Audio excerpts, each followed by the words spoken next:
queridos e amados, a paz do Senhor para todos, meus nobres pastores, evangelistas, presbíteros, diáconos, cooperadores, auxiliares, membros no reino de Deus, cooperadores do reino do Pai Eterno. Ele que nos chamou, nos nomeou e nos comissionou para que nós fôssemos e dessemos frutos e o nosso fruto permanecesse.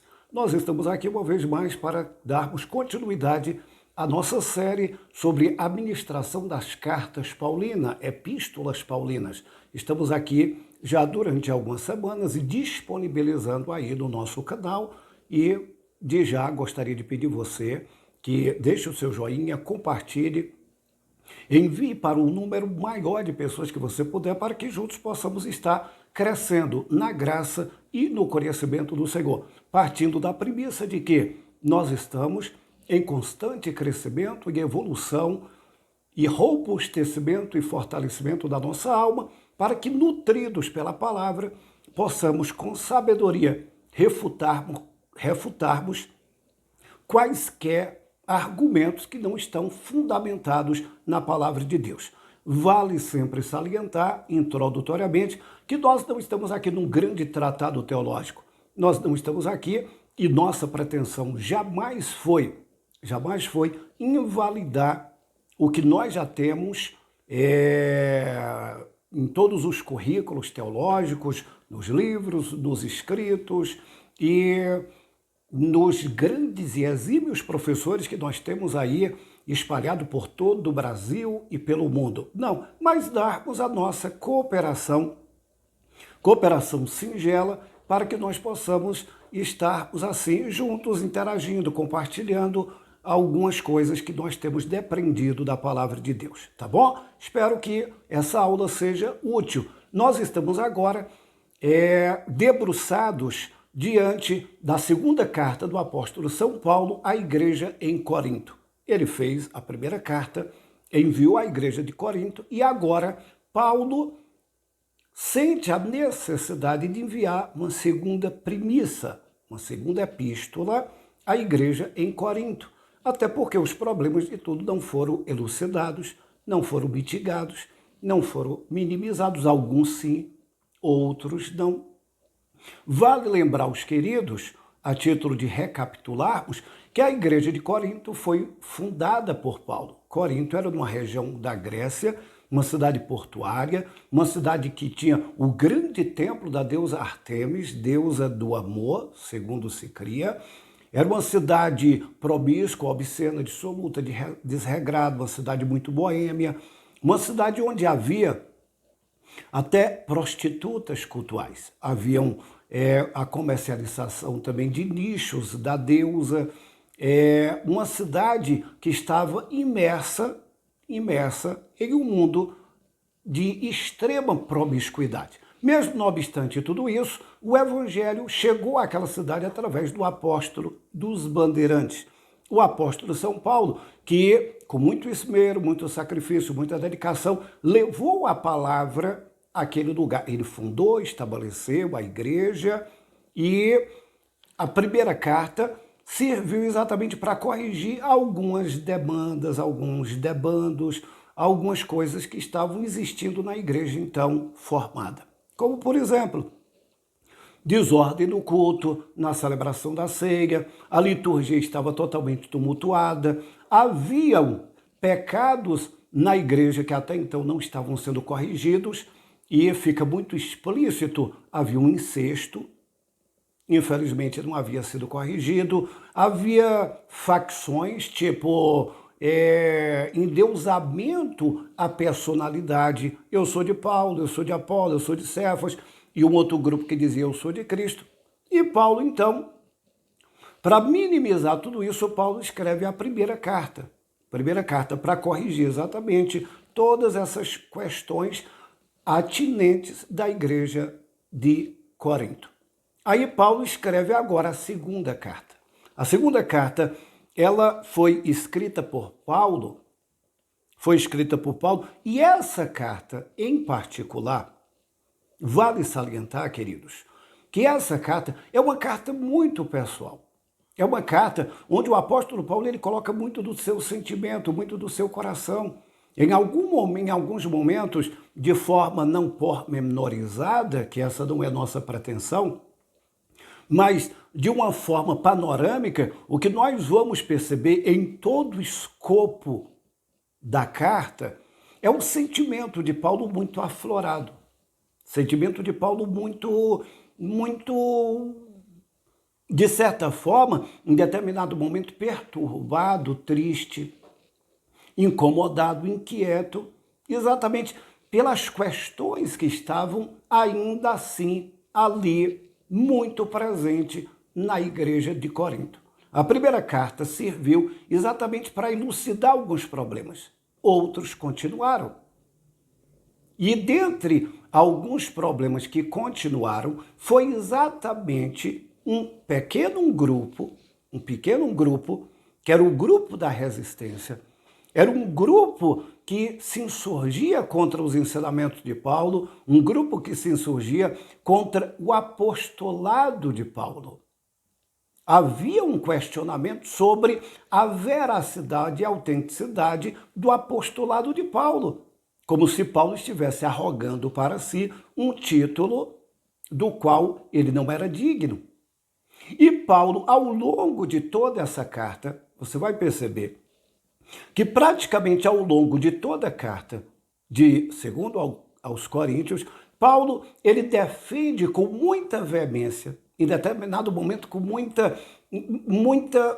esmero e energicamente, ele defende o seu apostolado que estava sendo colocado em xeque. E logo na introdução, primeiro capítulo, e que nós podemos ler, capítulo 1, só um minutinho. Paulo ele diz o seguinte: Paulo, apóstolo do Senhor Jesus Cristo, pela vontade de Deus, e o irmão Timóteo, a igreja de Deus que está em Corinto, como todos os santos que estão em toda a Caia. Graça a vós e paz da parte de Deus nosso Pai e do nosso Senhor Jesus Cristo. Queridos, logo introdutoriamente, Paulo ele faz questão de dizer: eu, Paulo, apóstolo, chamado por Deus, e o irmão Timóteo, a igreja do Senhor que está em Corinto. Não é de admirar que numa cidade tão promíscua, uma cidade tão desregrada, uma cidade onde algumas pessoas não acreditavam que de forma alguma o evangelho poderia conseguir lograr êxito. Mas Paulo diz: a igreja do Senhor que está em Corinto e em toda a Caia. São os dois destinatários principais que Paulo coloca, a igreja do Senhor em Corinto. Mesmo não obstante todas as adversidades de Corinto, mesmo sendo a igreja mais complicada, irmão, meus queridos, de todas as 13 cartas que Paulo escreve, a igreja mais complicada era a igreja de Corinto. Havia um provérbio naquela época, corintianizar. Essa expressão corintianizar era exatamente aludindo à promiscuidade da cidade. Lá vai uma mulher coríntia. Uma mulher coríntia dava-se a ideia de uma mulher promíscua, uma mulher obscena, uma mulher de vida dissoluta, desregrada. Então, havia uma problemática, e se nós formos analisar cuidadosamente, alguns irmãos que estavam dentro da igreja de Corinto ainda estavam cometendo algum tipo de promiscuidade, de obscenidade. Havia muita demanda, havia muita intriga. E havia um grupo dentro da igreja, que colocou em xeque o apostolado de Paulo. Aí o apóstolo São Paulo, ele diz: eu, apóstolo do Senhor, chamado pelo Senhor. Em momento algum, você vai perceber em todas as 13 cartas paulinas, as epístolas paulinas, que Paulo, ele se exime sempre de colocar algum mérito, mesmo não obstante Paulo ele ser detentor de méritos extraordinários. Paulo, ele transitou em todas as esferas. Paulo era cidadão era judeu da tribo de Benjamim, filho de pais abastados, nascido em Saulo, em Tasso da Cilícia, uma cidade próspera. Os pais dele eram pais de posse. Ele herdou o título de cidadania do próprio pai, e era um título que era considerável, e era famílias que eram abastadas, que eram detentoras desse título. Paulo, ele foi criado aos pés do rabino, do célebre doutor Gamaliel, era fariseu, ele próprio coloca isso nas cartas e no livro do Atos. Ele era rabino, era um homem versado em toda a escritura. Paulo também, ele além de ser judeu, ele era cidadão romano, e o Império Romano era o império dominante daquela época. Vale salientar que ele era do mundo. Paulo, na verdade, ele tinha uma influência mundial. Ele era cidadão romano e ele era um profundo conhecedor do grego. Se você for olhar as cartas paulinas, o grego de Paulo, segundo todos os eruditos, os estudiosos da língua grega, é um grego perfeito, meticuloso. O grego que Paulo usava era um grego perfeito. Então ele dominava muito bem toda a cultura helênica. Paulo também ele dominava o aramaico, que era a língua catalogada daquela época, e o latim, que era a língua popular que se utilizava naquela época. Então, Paulo, ele tinha um grande lastro. Ele tinha uma credencial invejável, um currículo invejável. Paulo, se nós formos analisar cuidadosamente, ele poderia muito bem se gloriar. Só que Paulo, por vezes, ele deixa muito claro: eu não tenho de que me gloriar, a não ser na cruz de Cristo, o qual já estou crucificado e vivo. Não mais eu, mas Cristo vive em mim. E nessa carta em especial, Paulo ele chega a dizer: se eu for me gloriar, eu vou me gloriar na minha fraqueza. Eu não tenho de que me gloriar. Paulo, toda essa carta, Paulo, ele coloca o seu sentimento e ele começa exatamente a evocar algumas coisas que lhe aconteceram do transcurso da sua vida, do transcurso do seu ministério, que, diga-se de passagem, foi um ministério relativamente curto. O ministério de Paulo, ele foi um ministério aproximadamente de 25 anos. Mas ao longo desses 25 anos de exercício ministerial, Paulo ele não teve sossego. Ele não teve uma vida próspera, ele não teve uma vida quieta, uma vida sossegada. Ele não teve uma vida saudável fisicamente. E pelo fato de Paulo não ter uma vida próspera, uma vida rica, uma vida abastada, isso foi colocado em xeque algumas vezes. Como é que você, sendo apóstolo, você sofre tanto? Como sendo apóstolo, você se vê privado até mesmo do alimento, como ele próprio coloca aqui, e nós vamos salientar um pouco sobre isso aqui. Fome, ele passou fome, nudez. Do capítulo 10 ao capítulo 13, Paulo ele é mais incisivo, ele é mais forte, ele é mais contundente, porque havia uma resistência, havia um grupo. Tanto é que em uma das visitas de Paulo à igreja em Corinto, ele foi expulso, ele não foi recebido. Então, Paulo, para corrigir esses demandos, para corrigir exatamente essas insurgências que estavam existindo dentro da igreja de Corinto, Paulo escreve essa segunda missiva, exatamente para tentar mitigar, tentar extirpar esse tumor que estava ali, colocando em dúvida o seu apostolado. Em momento algum, Paulo ele se colocou como um homem exaltado, mesmo não obstante, volto a lembrar, diante de todas as suas prerrogativas, porque Paulo ele foi chamado, comissionado, credenciado, habilitado devidamente para o exercício apostólico. Alguns eram chamados de apóstolo, porque apóstolo é aquele que vai em uma missão. Mas não que fossem eles receber o título, porque em um determinado momento, como o próprio Timóteo, Paulo, ele chama Timóteo de apóstolo, mas em um determinado momento específico, quando ele saiu para uma missão específica. Então, quando nós analisamos aqui a carta de Paulo, ele queria consolar o ânimo dos irmãos, os irmãos que de fato deram crédito na sua primeira carta, e corrigir, repreender um grupo pequeno de pessoas que se diziam, que arrogavam para si o título de apóstolo, mas não eram. E nós vamos ver isso muito explicitamente na carta do apóstolo São Paulo. Paulo, ele chega a dizer, eu estou aqui dando uma visão panorâmica, espero que todos vocês que estão me ouvindo entendam, uma visão panorâmica da carta. Paulo, ele diz, olha, quando eu fui ter convosco, eu não fui interessado nos bens de vocês. Eu não fui interessado no material.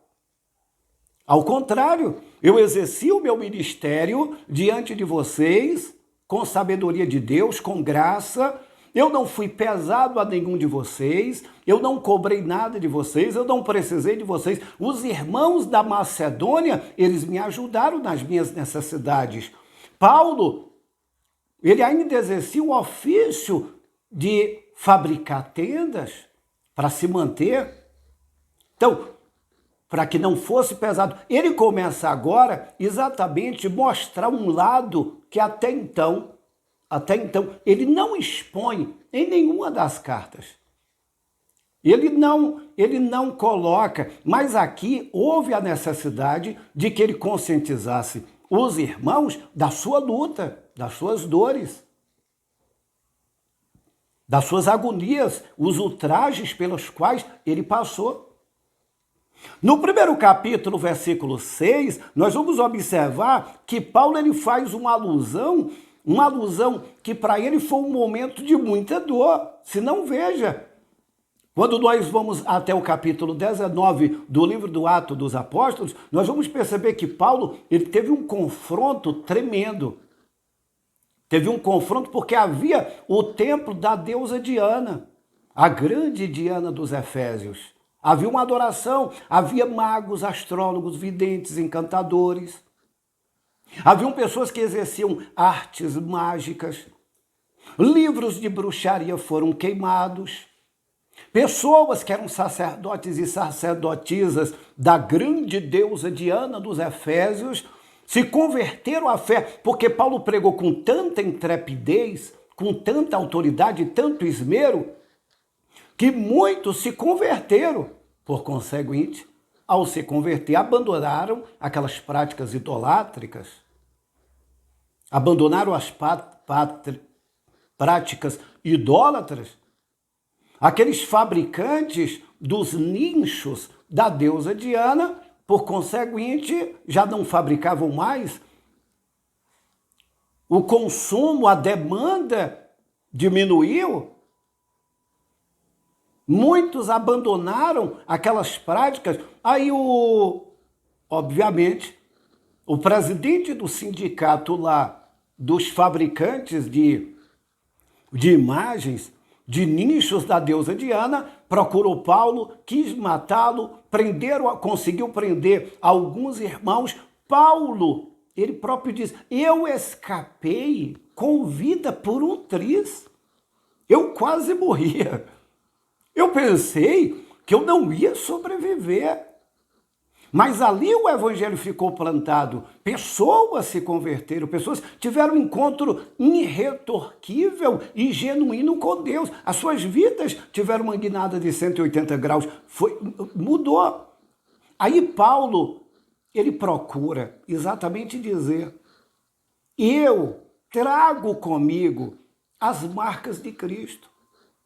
Permita-me de forma simplória dizer, é como se Paulo estivesse dizendo, irmãos, estão aqui as minhas credenciais, o meu sofrimento, a minha labuta, o meu amor por vós.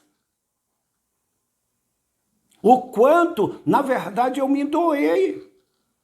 E aí Paulo ele começa exatamente fazer algumas alusões de alguns sofrimentos pelos quais ele passou. E aí ele começa a se reportar quando, no capítulo 9, versículo 24, ele diz, olha, eu sofri conspiração em Damasco. Em Damasco, conspiraram contra mim, quiseram me matar, quiseram tirar minha vida. Atos 13, 50, eu fui expulso de Antioquia da Psídia. Vocês já imaginaram o que é isso? Exatamente, havia um questionamento por parte de um grupo, e tem grupos que, na verdade, se fortalecem para se insurgir contra a liderança e a autoridade espiritual de líderes que foram colocados exatamente por Deus. E vale aqui abrir um parêntese e dizer para você, meu nobre amigo, meu querido irmão, ministro, obreiro do Senhor, aspirante ao ministério, que o ministério, a chamada de Deus implica em dor, sofrimento, angústia, maus trato, abandono, noites insone, muitas vezes lágrimas, sofrimento, solidão, enclausuramento, incompreensão. Lembro-me do meu primeiro pastor, ele sempre tinha por hábito dizer, isso há muitos anos atrás, eu era apenas auxiliar da igreja, aos 18 anos de idade, lembro-me muito bem disso. Muitas vezes, o obreiro, ele precisa engolir arame farpado e dizer que é sopa. Obviamente que tem momento que nós, como aqui Paulo, ele evoca a autenticidade do seu ministério. Ele precisava agora provar aos irmãos, deixar os irmãos conscientes de que havia um grupo que se dizia apóstolos e não eram. Não havia nenhuma autenticidade, porque ir para um educandário teológico, uma faculdade teológica e dizer que é apóstolo, é chamado, me desculpe a franqueza, isso não credencia e não autentica ninguém a evocar e arrogar para si o título de ser apóstolo. Chamada de Deus é algo tremendo. A chamada de Deus, na verdade, só quem sente isso vibrante, latente, palpável na sua alma e não consegue fugir disso. Eu lembro-me quando Deus me chamou para o santo ministério, permita-me compartilhar rapidamente isso com você. Eu jamais pensei um dia ser pastor, um evangelista, um presbítero. Jamais pensei, e isso já são corridos 26 anos, mas Deus me chamou. Aí Deus chama, e Deus vai capacitando, Deus vai habilitando. Agora, tem os ossos do ofício. A vida não é amena. O próprio Paulo, ele diz, olha, eu não fui a vocês com lisonjas de palavras. Havia um questionamento, por que Paulo sofria tanto? Por que você sofre tanto? Ora, Paulo, ele pregava o evangelho do crucificado, o evangelho que Jesus pregava, o evangelho que Jesus nos comissionou a pregar, não é um evangelho de prosperidade, de benesses, de tranquilidade. O evangelho que Jesus nos autorizou a pregar não é um evangelho que nos isenta de enfermidade, falta de dinheiro, de compreensão, de afeto. O evangelho que Jesus nos ensinou a pregar não é o evangelho da prosperidade, que tem sido disseminado por aí, a teologia da prosperidade, que a pessoa não pode ficar doente, que toda doença é fruto de pecado ou de demônio, que se você não tem uma casa própria, que se você não tem um carro, que se você não é rico, que se você não é próspero, você está debaixo de maldição. Ora, esse evangelho não é o evangelho que Cristo pregou. Não é o evangelho que Jesus comissionou os discípulos e os mandou pregar. Não. Obviamente que Deus, ele prometeu abrir os céus e derramar sobre nós bênção tal. Ele prometeu nos abençoar. Agora, não significa dizer que é de Deus só quem é próspero financeiramente. Ter muito dinheiro não significa dizer ser próspero. Paulo, ele era feliz, mesmo não obstante todos os ultrajes da sua vida. Aí, Paulo, no capítulo 14 de Atos, ele, em Icônio, tentaram lhe apedrejar. Atos, capítulo 14, versículo 19, ele sofreu apedrejamento em Listra. Atos 16, 23, ele sofreu açoite com varas e prisão em Filipo.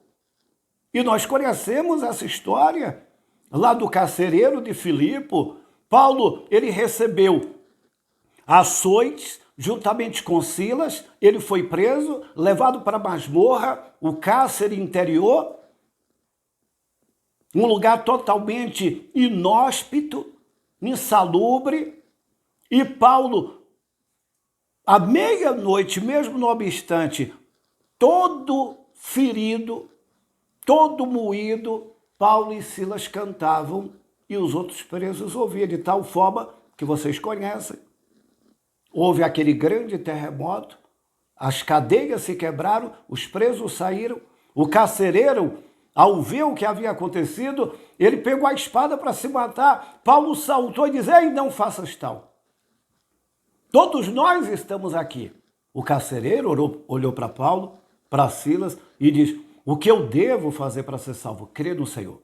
Crer no Senhor Jesus e será salvo tu e a tua casa. Naquela noite, o carcereiro foi salvo, batizado, ele e a sua família. Mesmo não obstante, Paulo estando dentro da prisão.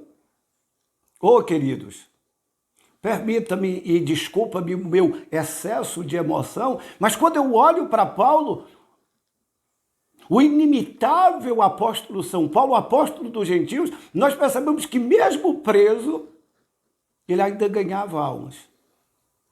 Preso injustamente, açoitado por vara. E ainda assim, ele não desistiu do evangelho e não desistiu da igreja em Corinto.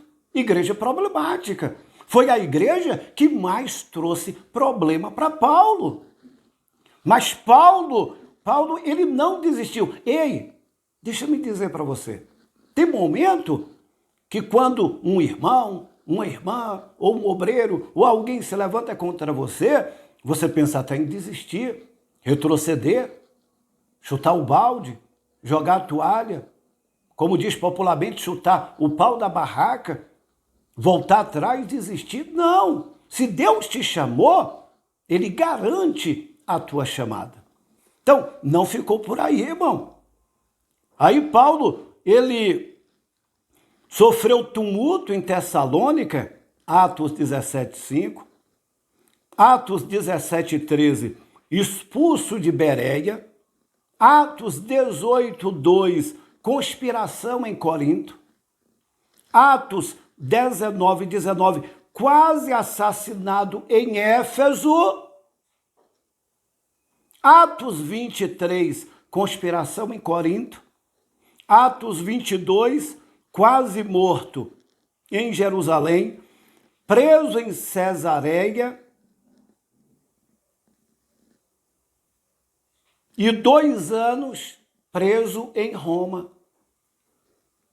Irmão, aí eu te pergunto, como é que Paulo, ele vai aceitar que alguns duvidem da sua chamada?